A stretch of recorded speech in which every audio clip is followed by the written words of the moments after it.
My name is Jojo Dalwadi. I'm one of 3 executive editors for the Night Crier, and I'm a senior at North Penn. And this is our first of many episodes of a series we are doing of talking to people in professions that you may or may not be interested in. And our first speaker is Mr. Frank Yanni. So, Mr. Yanni, can you tell us a little bit about yourself, what you do here at North Penn, what you do outside of North Penn, a little bit about your history? Sure. I'm a United Airlines pilot based in Newark, New Jersey. I fly the 757 and 767 fleet. I been on that airplane since 2007, and I started my aviation career back at Wings Field down there in Bluebell, where I was a teacher. I taught aviation from 1994 to 1996 as a flight instructor, teaching young pilots who just want to be private pilots and some people like myself who want to be commercial airline pilots. And then did that for 2 years. Then I went on to Continental Express from 1996 to 2001. I flew the Beech 1900, the EMB 145 regional jet from 1999 to 2005. Then, let me back up. So to 2001, then I was a 737 first officer at Continental Airlines. Then got furloughed after September 11th. Then went back to my previous position as a captain on the Embraer 145 jet. Then 2005, I went back to Continental and I flew the 737 for 2 years. Then ever since that, I've been with the merger from Continental to United. Then 2007 to present day, I've been flying the 757, 767s, and mostly until recently been doing European flying in Hawaii. I do Rome, Milan, Barcelona, and Honolulu. That's interesting. Yeah. Would you say aviation has been like a big centerpiece in your life? It has been since August 1st, 1979, when I was 14 years old. I took my very first flight from Scranton to Pittsburgh and Pittsburgh to Arizona, Phoenix, to see my aunt. And ever since that, I said, I want to be an airline pilot. I watched the guys and girls walk through the airport, and I said, I want to do that. Along with being I was an athlete. I played baseball and basketball, and that was my goal is to be an airline pilot. There. Being a 14-year-old flying a plane is not necessarily a normal thing. So what set you up in a position to be able to even do that? Well, back in 1979 and 82, I graduated high school in 1982. There wasn't many avenues except going into the Air Force and Navy. There was one aviation school, Embry-Riddle Aeronautical University in Daytona Beach. So when I graduated high school, I wanted to still always be a pilot, but I wanted to play baseball. But they didn't have a baseball program there. So then I went to Keystone Junior College. Then I went to another Division II school and played baseball. Then after that, I went to the Air Force to do that. But nowadays, for young kids like yourself and even in aviation, there's so many aviation programs, great universities that have aviation programs to go into, and you don't have to go into the military like it was been when my age guys and guys that are older than myself, or girls that are older than myself. I see. So you already mentioned a couple other schools and training resources you had to become a commercial airline pilot. So can you elaborate on what specific steps are needed to be taken to become an airline pilot that teenagers my age don't really necessarily think of off the top of their head? Yeah, absolutely. What you want to do is first get an introductory flight, like at Wings Field or local aviation or airports around here, and hop on a plane and go up and see if you really like it. If you like being up high, if you like, that feeling of being a couple thousand feet in the air is different, especially in a small airplane than, driving a car. But when I was a flight instructor, I had a couple of young guys that were 14, 15 years old. They learned how to fly an airplane before they even learned how to drive a car. Gee. So So when they get in the car, it was a little different. But these guys went on to be pilots like myself, and they knew what they wanted to do. And that's what I always suggest people to do. That go to an airport, do a discovery flight, and see if you really like it. Then you can pursue it. Continue to get your private license. You don't have to go to a college to do that. You can go down to Wings Field and other airports to go get your private license, and then continue. Then go to school. Embry-Riddle Aeronautical University, University of North Dakota, Purdue. There's so many universities out there that offer aviation as a major now. Then pursue it. Then it takes 4 to 5 years to get all your ratings, which means private license, your instrument, your commercial.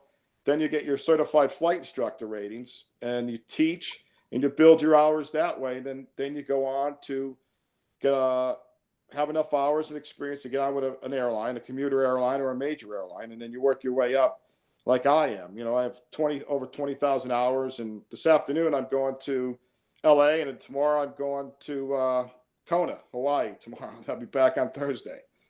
That's a busy schedule. When you said Yeah. this afternoon I'll be going to LA, that's just that's you're talking to me right now. So that's kind of crazy to even think about. You mentioned one of the first steps you have to do is get an introductory flight. Correct. How would you set that up? If So I was if you want to do that, you call Wings Field or any school. I mean, any airport, and say, hey, I'm a 17-year-old, 16-year-old, 15-year-old young male, young pilot interested in being a pilot. So then they'll take you up for usually it's like 20 minutes. Go up around the pattern, get up to about 2,000 feet, and see the area, and come back and see if you like it. So there's a bunch of airports, local airports around here that offer that. And there's young flight instructors, got people who are 21, 22, 23 years old. They're building their hours, get their experience. Would love to take you up, show you a little bit about the airplane, talk about it, what you look for in your pre-flight, and all the things you have to check out. You check the weather and check the certain parameters that are around your area, air traffic control, what type of airport you are, controlled airport, uncontrolled airport. Then you just go up and see it, see if really it is, and see if you really like it, and take a couple flights and pursue it. It's consuming. There's weather's a factor, and it's not easy. But if you really want something in life, no matter what it is, it's hard work you put in, and you get out what you put into it. Amen. When you call the airport to try to set up an introductory flight, do you need any specific prerequisites that they may ask you? No, not at all. You just show up, and you're just like a passenger. So you're not going to be in charge of an airplane. You don't have to have a medical exam. Like I have a medical exam every 6 months. And as a student pilot yourself, if you want to be a student pilot, you need a physical, an aviation physical once a year or once every 2 years. It all depends what level.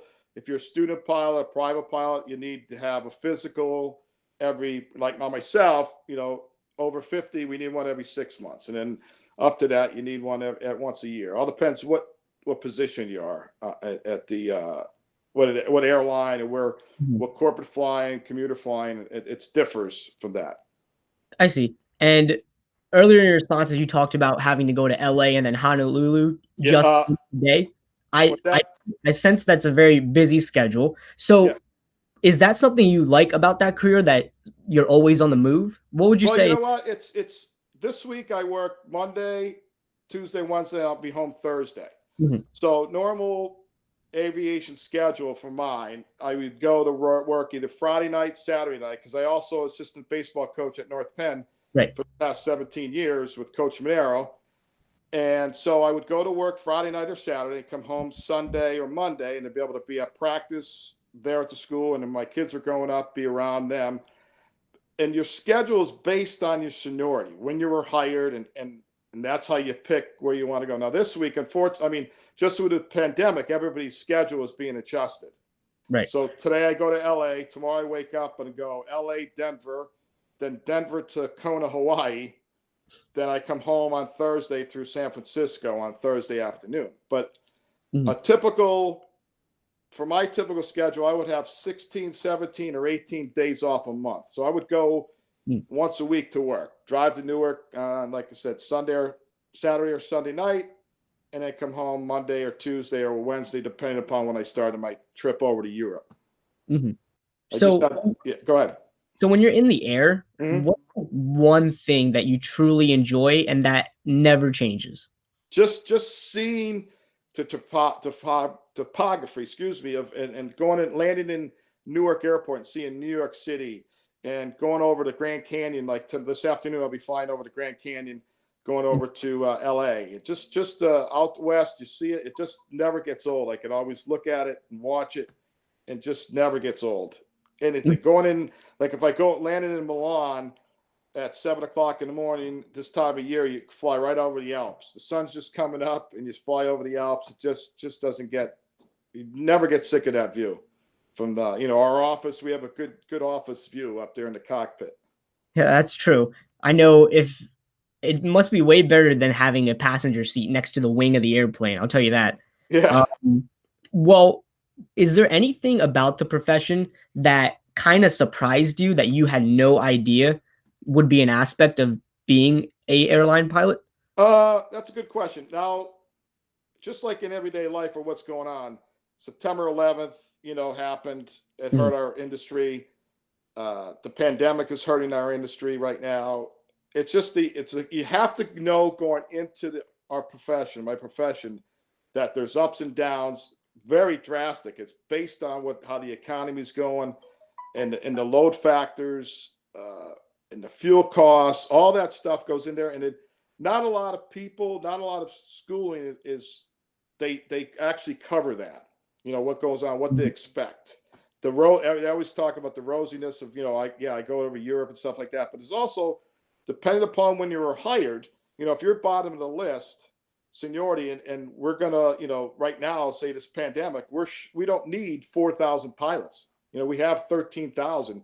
So the unfortunate part of this industry is that you'll lose your job, and then you have recall rights to come back. But those things like that are an area where, when you're teaching flight instruction, you really don't it wasn't covered enough to really drive home all the good stuff and the that you hear about aviation. But it's this stuff what's going on mhm. now that's a downfall. So that's what people have to know. There's ups and downs, but as long as you know that going into it and what to expect, it's a lot easier to tolerate. Well, when we go through these situations. Mhm. Would you say it's wise for someone young and still a teenager to kind of have backup plans when considering a profession like this? Correct. Yeah, backup plans are always key in any profession. But yeah, it's definitely this one here. But one thing as a pilot right now, back when I started, you had to retire at 60. Mhm, 60 years old, you had to retire. So then they raised it up to 65. But you look at a seniority list, say United Airlines, we have over the next 5 years, we have 4,000 pilots that have to retire. So mhm, there's natural turnover. If you're fortunate to be hired in an airline at 25, 26 years old, you're going to have the ups and downs, but you're going to have 40, 35, 40 years ahead of you that you'll be able to ride the slope up mhm, to adjust that. But also have a backup plan, get your flight instructor ready. But don't forget, a lot of us have degrees in other fields. There's guys that have law degrees. I have a criminal justice degree with a master's in aviation, aeronautical science. Guys have accounting degrees. We all come from vast backgrounds. mhm. Guys have their own businesses on the side because technically, I work 3 days a week. I have 17, 18 days off. So you could do other stuff, other things to help Right. you support your family and things like that. So this profession gives you a great opportunity to also do something on the side if you elect to do so. Mhm. That's interesting. When you were younger, obviously Mhm. at the age of 14, it was kinda at love at first sight for you when Right. you in the air. Would you say would you tell yourself anything different, or would you change the way you went about this profession in any way, shape, or form considering where you are now? Uh, Not really. But now, Mhm, because I always wanted to be in the military and serve. My father was in the military, Korea, fought in the Korean Army. I flew 25 missions in Desert Storm back in, to, 1990, 1991. But I always wanted to be in the military. But if you were a young aviator and you really weren't 100% to go in the military, I wouldn't go that avenue. I would go to an avenue to go to Embry-Riddle or University of North Dakota Mhm. or Purdue, all these other aviation uniforms, because the biggest thing in airline is your seniority number, the day you start, because that's when you Mhm. accrue seniority. And another, I fly with guys that are my age, 55 years old, that are much more senior to me because they didn't go in the military route. Mm. They didn't do that. But that's one thing. You want to start that seniority. Everything in our career is based on your seniority, days off, what type of trips, what airplanes, whether you're left seat, right seat, and all that plays into effect. Which not a lot of people are used to that. Because once you're hired a job, you do your job, and I get promoted up no matter what based on my seniority when I get hired. And Mhm. if I could hold that position, my seniority is good enough to hold that position, which I'm interested in. Mhm. So you talked about being in the military, and thank you Yep. for your service. All right. I think it's safe to say that a normal day-to-day life of being a pilot in the military is different from being a pilot in the commercial airline aspect of it. And Correct. would you say you talked about your week, but what's like a normal work day for you? Okay. I'll take today. So now I have to be at Newark Airport at 2 o'clock, an hour prior. Domestic trips is an hour prior, and international trips an hour and a half prior. So I'll show up. I'll meet the other person I'm flying with. We'll go. I'll pull up the paperwork, which is our flight plan. I'll have the fuel, the weather, our destination along the route, anything that we need to know about. If there's something wrong with the airplane that we could still fly with, that may take a hit of the weight. I can't say I take Mhm. off at 240,000 pounds. There's something that's I could still safely fly the airplane when it takes a 10,000-pound hit. So we have to look at the loads, the fuel loads, and when I get to the destination, which is really key, the weather. Usually LA, the weather's fine. Mhm. Like so I could go fly there. I don't need a certain extra amount of fuel to fly to my destination, go to my alternate airport. Now going to Hawaii tomorrow would be a different story because once I cross San Francisco or Mhm. LA, there's nothing in between there. It's Right. like the land. I got 4.5 hours over water. So we'll look at a critical point, which is a longitude latitude position between San Francisco and LA. I mean, Kona, Hawaii, the Big Island. And if anything happens to that point, I could go back to the States or I have to continue Mm. to that start. So we talk about that. We'll brief up the flight attendants, any turbulence that they would like to know, because we're very, very important nowadays is to know what the turbulence, and we don't want to cause any damage to the flight attendants or anything in the back or the passengers. So we look at with the modern technology, I could forecast the turbulence along the route. That we tell them that safety concerns, if they're in the back of them, that they feel unsafe or they uh, don't be afraid to call us if they see Mhm. something suspicious. So that's the whole thing. And then we go to the plane. I pre-flight the airplane. I walk around. We put our route in the flight computer on board, and then we take off. And 5 hours and 15 minutes later, we're in LA. Mhm. So You today, talked you talked about, flying over the ocean, yeah, having problems with the plane, having problems with, I don't know, any situation with a passenger. Would you say you need to have as a pilot, you obviously are entrusted with the lives of all the passengers. uh huh. Would you say you need to have a cool head? And if so, like, how do you cope with the stress or stress management of being a pilot in the first place? That's a very good question. The way we're trained since day one Mm. in aviation, you learn to just focus, slow the game down. Like I tell my players, Coach Monero, we tell our players to slow the game down. Don't get caught up in it. Take a deep breath, and it's just from our training. You got to have a plan. There's two of us, and sometimes three of us in the cockpit, and we just go over it. Like I'll give you an instance where I had a sick passenger going. It was going to Hawaii, and there's doctors on board and nurses. So they had an instance, and I asked them. I said, in your professional medical opinion, now I have to know this. Are we safe to continue? Because once I cross that critical point, which is a C, longitude latitude point, that I have to now make a decision as a pilot to continue to Honolulu or go back to San Francisco.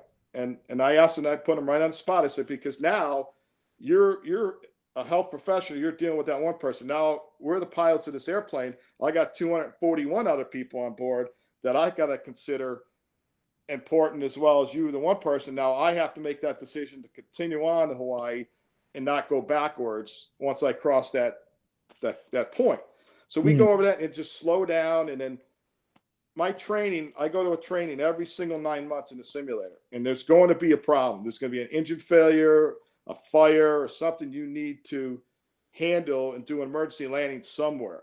And it's just that training. Once you panic, once you go too fast, that's when you're going to have expedite the problem, exacerbate the problem, and really create more problems. So if you learn how to just calm yourself, okay, boom, engine failure. Now what do? There's a process. You do it, and then you aviate, navigate, and communicate. You always fly the airplane first before you do anything. I'll tell you, Jojo, okay, you got the airplane, I'm going to do the checklist. Or you tell me, Frank, you got the airplane, and you'll do the checklist. And then you slow it down, bring the flight attendants involved, bring maintenance involved. We can call them on the airplane and air traffic control. So that's constant training every single 9 months. We'll go over. You know you're going to have a problem. That one engine, they're going to fail it on takeoff or most critical points. Always in bad weather, high terrain, and stuff like that. So you know it's critical to slow the game down, take deep breaths, and work through the process. So as a pilot, would you say the first instinct should always be to kind of live in the moment and control the plane first? Correct. Yep. That's aviate. You always want to fly the airplane first and then worry about everything else second. Then once you declare an emergency, we'll say United 14 to the air traffic code. We have like to declare an emergency, and we'll get back to you. Right now, what they'll do, their job is to clear the airspace out, get all the airplanes away from you. Now we have carte blanche to do whatever we need to do to write that airplane back. Just like on U.S. Air Flight that landed in the Hudson with Sully, Captain Sulliberg. He says, unable to speak, we're going into Hudson. That's it. Boom. They declared emergency, and everybody knows what happened. He landed safely, and that's his training. That's our training, to take the situation, understand the problem, and remedy it. But don't rush and don't panic. I see.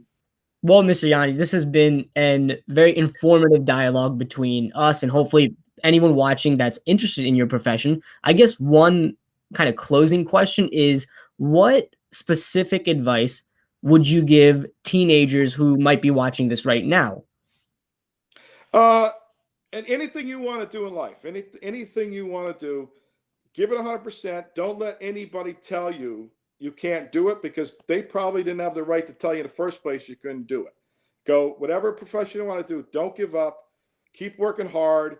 You're going to get knocked down, but learn how to get up. Don't go sideways. Learn how to go over the hurdle that's in front of you and strive to meet your goal in anything you do in life. Work hard. Respect the people, and you'll put the hard work in. And anything we always tell our players, the same thing I tell my kids: put the hard work in, and it'll pay off in the long run. Very inspirational words. I kind of lied. That was not the last question, but I guess sure. Assistant Superintendent Mr. Bauer, he does a podcast where he interviews people, and at the end of every interview, he asks the interviewer if there is anyone in your mind that you think we should have on this kind of guest speaking panelist episode next, who does an interesting career, or anyone in general. I'll tell you what. On baseball, Coach Monero or Coach McCreary, those guys are two great guys. I've been their assistant coaches for those guys for 17 years of Coach Monero, a couple years. They're great professionals. So anything, those got two guys, I would say, if they haven't already done it, talk about baseball or coaching, anything like that. They're two great guys. That I would suggest to have on, or just have a conversation about. Okay, we'll take your word for it. Well, that's it for this interview. I wanted to thank you again for your time, and thank you again for your service, and have a safe trip to LA. Thank you very much, and I appreciate you doing a great job.